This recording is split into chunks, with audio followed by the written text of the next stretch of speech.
বাংলার সান্ধ্য অধিবেশন প্রবাহতে আপনাদের স্বাগত।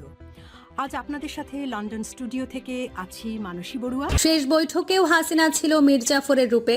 গুলি চালাও, তোমাদের জন্য কি না করেছি, এখন সবাই গা বাঁচাচ্ছ।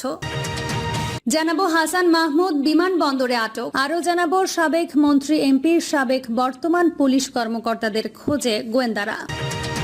জানাবো শেখ হাসিনা ভারতের রাজনৈতিক ভুল, খাল কেটে কুমির, মোদির গদি নড়বড়ে। শেখ মুজিবের 2 খুনিকে ফেরত দিয়েছিল ভারত, দিতে পারবে হাসিনাকেও। এবং সর্বশেষ জানাবো শেখ হাসিনাকে দানব বানালেন কারা, জানালেন ফারুকী। এতক্ষণ শুনছিলেন সংবাদ শিরোনাম, এবার বিস্তারিত। শেষ বৈঠকেও হাসিনা ছিল মীর জাফরের রূপে। গুলি চালাও, তোমাদের জন্য কি না করেছি, এখন সবাই গা বাঁচাচ্ছ। ক্ষমতাচ্যুত হওয়ার আগের দিনও গণভবনে কোটি কোটি টাকা ছিল। কয়েকজন কর্মকর্তা এই টাকার দায়িত্বে ছিলেন। 4 আগস্ট রাতে ক্ষমতাচ্যুত প্রধানমন্ত্রী শেখ হাসিনা একাধিক নেতা ও নিরাপত্তার সংশ্লিষ্ট ব্যক্তির সঙ্গে বৈঠক করেন। এই সময়ে টাকা বিলি বন্টন করা হয়। সর্বশেষ বৈঠকটি হয় তার সবচেয়ে ঘনিষ্ঠ 5 জন নেতা ও কর্মকর্তার সঙ্গে। এর মধ্যে ছিলেন আইনমন্ত্রী আনিসুল হক, জুনায়েদ আহমেদ পলক ও মোহাম্মদ আলী আরাফাত। এছাড়া ছিলেন মেজর জেনারেল জিয়াউল আহসান ও একজন লেফটেন্যান্ট জেনারেল। সেই বৈঠকে হাসিনার সার্বিক পরিস্থিতি পর্যালোচনা করেন। বলেন, আর অপেক্ষা নয়, আর আপোষ নয়, নির্বিচারে গুলি চালিয়ে পরিস্থিতি শান্ত করতে হবে। বৈঠকে যোগ দেন আইজিপি চৌধুরী আব্দুল্লাহ আল মামুন। বৈঠকে আইজিপি জানান, পুলিশের পক্ষে আর সম্ভব হচ্ছে না। একদিকে গুলি সংকট, অন্যদিকে জন উপস্থিতি প্রতিনিয়ত বাড়ছে। গুলি করেও থামানো যাচ্ছে না। যদিও এই সময় শেখ হাসিনা আইজিপির প্রশংসা করেন, তবে সবার কথা শেষে সাবেক প্রধানমন্ত্রী ক্ষিপ্ত হয়ে বললেন, তোমাদের দিয়ে কিছু হবে না, আমি সেনাবাহিনীকে বলবো গুলি করতে। হাসান মাহমুদ বিমানবন্দরে আটক। বিদেশ যাওয়ার সময় শাহজালাল আন্তর্জাতিক বিমানবন্দরে আটকে দেওয়া হয়েছে আওয়ামী লীগের যুগ্ম সাধারণ সম্পাদক হাসান মাহমুদকে। সূত্রে জানা যায়, বিমানবন্দরের ভিআইপি লাউঞ্জে থাকা অবস্থায় তাকে বিমানবন্দরের কর্মীরা ঘিরে ফেলেন। তখন নিরাপত্তা কর্মীরা তাকে সেখান থেকে সরিয়ে নেয়। বিমানবন্দরে কর্মরত বিমান বাংলাদেশ এয়ারলাইন্সের একজন কর্মী ঢাকা পোস্টকে জানান, তিনি কোন দেশে যাচ্ছিলেন এ বিষয়ে নিশ্চিত করে কেউ কিছু বলতে পারেনি।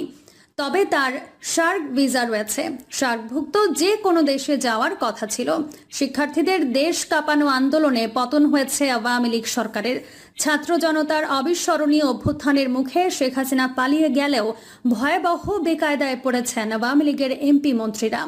অনেকের সুযোগ বুঝে দেশ ছাড়তে পারলেও আটক পড়া অনেক এমপি মন্ত্রী ও অসংখ্য নেতাকর্মী প্রাণ ভয়ে পালিয়ে বেড়াচ্ছেন। সাবেক মন্ত্রী এমপি, সাবেক বর্তমান পুলিশ কর্মকর্তাদের খোঁজে গোয়েন্দারা। প্রবল গণ আন্দোলনের মুখে পদত্যাগ করে শেখ হাসিনা দেশ ছাড়ার পর তার মন্ত্রিসভার সদস্যরা লাপাত্তা। খোঁজ নেই আওয়ামী লীগ দলীয় এমপিদেরও।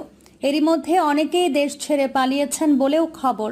এদিকে মঙ্গলবার দ্বাদশ জাতীয় সংসদ বিলুপ্ত করেছেন রাষ্ট্রপতি মোহাম্মদ শাহাবুদ্দিন। দেশ পরিচালনায় গঠিত হতে যাচ্ছে অন্তর্বর্তীকালীন সরকার। তার মধ্যে শেখ হাসিনা সরকারের মন্ত্রী এমপিদের খোঁজে নেমেছে গোয়েন্দারা। উচ্চ পর্যায়ের একাধিক সূত্রে জানতে পেরেছে, এসব পলাতক মন্ত্রী এমপি প্রভাবশালী নেতাদের খোঁজে তাদের বাড়িসহ আত্মীয় স্বজনের বাড়িতে গোয়েন্দা নজরদারি চলছে। সূত্রটি বলছে, শেখ হাসিনা সরকারের মন্ত্রী এমপির নেতাদের পাশাপাশি প্রজাতন্ত্রের কর্মচারী হয়েও যেসব ঊর্ধ্বতন বর্তমান সাবেক পুলিশ কর্মকর্তারা নানা রকম অপকর্মে লিপ্ত ছিল, তাদেরও খোঁজ চলছে।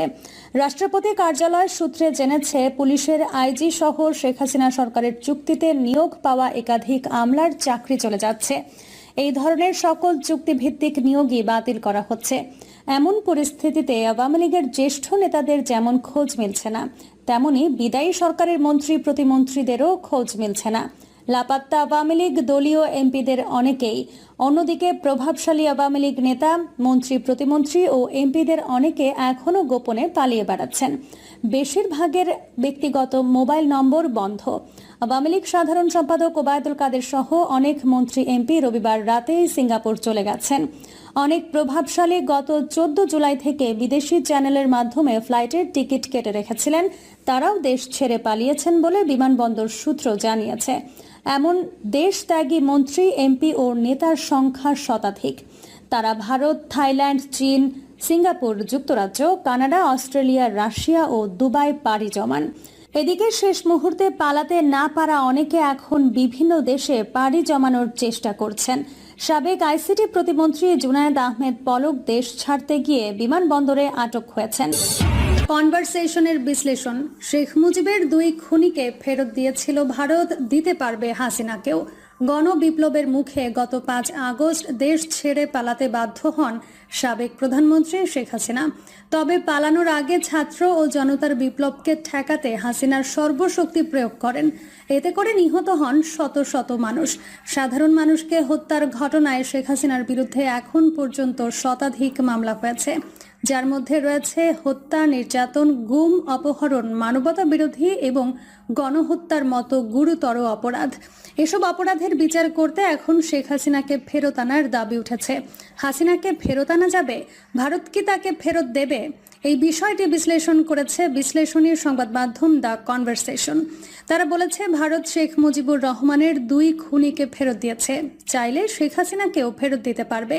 বিশ্লেষণে দ্য কনভারসেশনস বলছে, হাসিনা পালিয়ে যাওয়ায় এখন তার অনুপস্থিতিতেই আদালত বিচার করতে পারবে, কিন্তু এতে বিচার প্রক্রিয়ার স্বচ্ছতা নিয়ে প্রশ্ন উঠতে পারে। সবচেয়ে বড় বিষয়টি হলো, বিচার শেষে আদালত যে রায় দেবে সেটি কার্যকর খুবই কঠিন হয়ে পড়বে। ফলে হাসিনা পালিয়ে যাওয়ার পরপরই তাকে ভারত থেকে ফেরানোর দাবি ওঠে। তবে ভারত হাসিনাকে আদৌ ফেরত দেবে কিনা সেটি একদমই নিশ্চিত নয়। কিন্তু বিচারের মুখোমুখি করতে বাংলাদেশ শেখ হাসিনাকে ফেরত চাইতে পারবে, কারণ 2013 সালে বাংলাদেশ ভারতের মধ্যে একটি প্রত্যর্পণ চুক্তি হয়। 2016 সালে চুক্তিটি সংশোধন করা হয় যেন অপরাধীদের সহজে ফিরিয়ে আনা যায়। শেখ হাসিনা ভারতের রাজনৈতিক ভুল, খাল কেটে কুমির, মোদির গদি নড়বড়ে। আগস্ট মাসের শুরুতে যখন বাংলাদেশে বিক্ষোভ ছড়িয়ে পড়ে এবং সরকারি দমন পীড়নের জেরে বাড়তে থাকে লাশের সংখ্যা, তখন পরিস্থিতি বেগতিক দেখে দ্রুত হেলিকপ্টারে চড়ে দেশ ছাড়েন সাবেক প্রধানমন্ত্রী শেখ হাসিনা।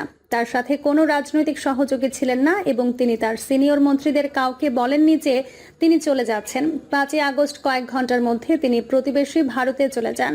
তখন থেকেই সেখানে আছেন হাসিনা। যে ছাত্র বিক্ষোভ হাসিনার পতন ত্বরান্বিত করেছিল তা ক্যাম্পাস থেকে দ্রুত দেশব্যাপী গণবিপ্লবে রূপান্তরিত হয়েছিল। দেশের কয়েক হাজার মানুষ হাসিনার অপসারণ এবং গণতন্ত্র প্রত্যাবর্তনের আহ্বান জানিয়েছিল। হাসিনার সরকার সহিংসতা ও গুলির মাধ্যমে বিক্ষোভের প্রতিক্রিয়া জানিয়েছিল, যার জেরে শত শত মানুষ নিহত এবং হাজার হাজার আহত হয়েছিল। 5 আগস্ট হাসিনার দেশ ত্যাগের পর বিক্ষোভকারীরা তার সরকারি বাসভবনে আক্রমণ করে। সারা বাংলাদেশ আনন্দের সাথে দিনটি উদযাপন করে, কিন্তু নয়াদিল্লিতে ক্ষমতার করিডোরে হাসিনার শাসনের পতনকে একটি বিপর্যয় হিসেবে দেখা হয়েছিল। ভারত দীর্ঘদিন ধরে হাসিনাকে সবচেয়ে বড় মিত্র হিসেবে দেখে এসেছে। 1975 সালে তার পিতা মুক্তিযুদ্ধে নেতৃত্বদানকারী শেখ মুজিবুর রহমানকে হত্যার পর একবার হাসিনাকে ভারতে আশ্রয় দেওয়া হয়েছিল এবং 1981 সালে বাংলাদেশে ফিরে আসার আগে পর্যন্ত তিনি তার স্বামী ও সন্তান সহ 6 বছরেরও বেশি সময় ভারতে নির্বাসনে ছিলেন।